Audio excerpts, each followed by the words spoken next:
Welcome to the Get Found Radio Podcast. This is the show for entrepreneurs that are ready to get found and land clients so you can live your purpose.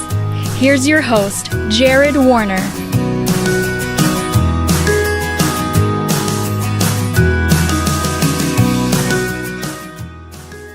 May 2010, I arrived in Grants Pass, Oregon, fresh off of 2 failures in the last 2 years.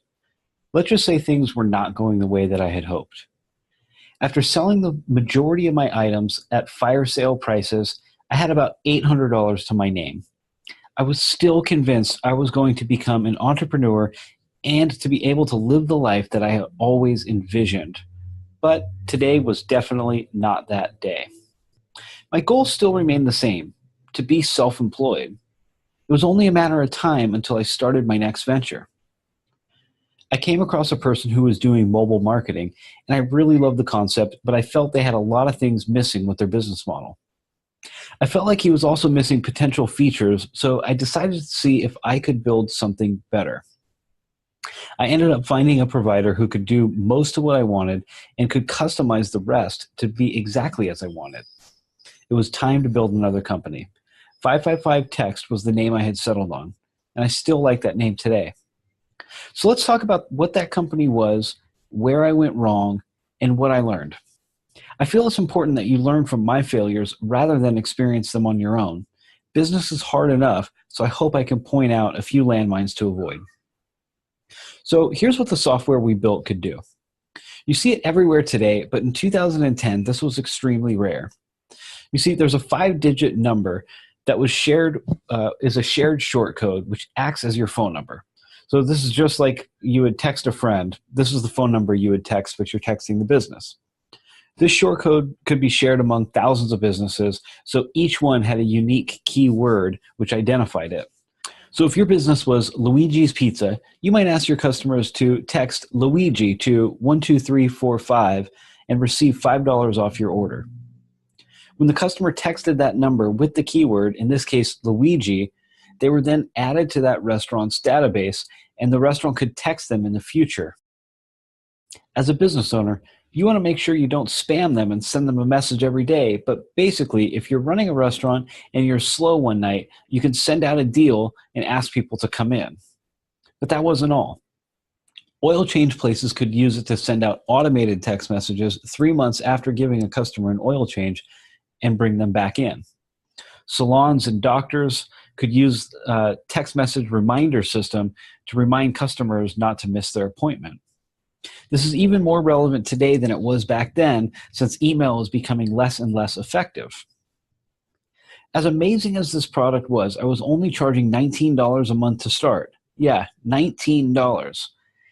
And as good as this product was, as affordable as it was, I had trouble selling it. For years, I blamed it on the fact that I was just too early to market, which there is some truth to. But the real issue is I never clearly defined who I help and how I help them, and my messaging was terrible.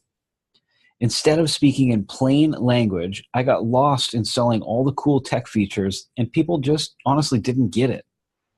They couldn't understand how it worked, and therefore didn't see the value in it.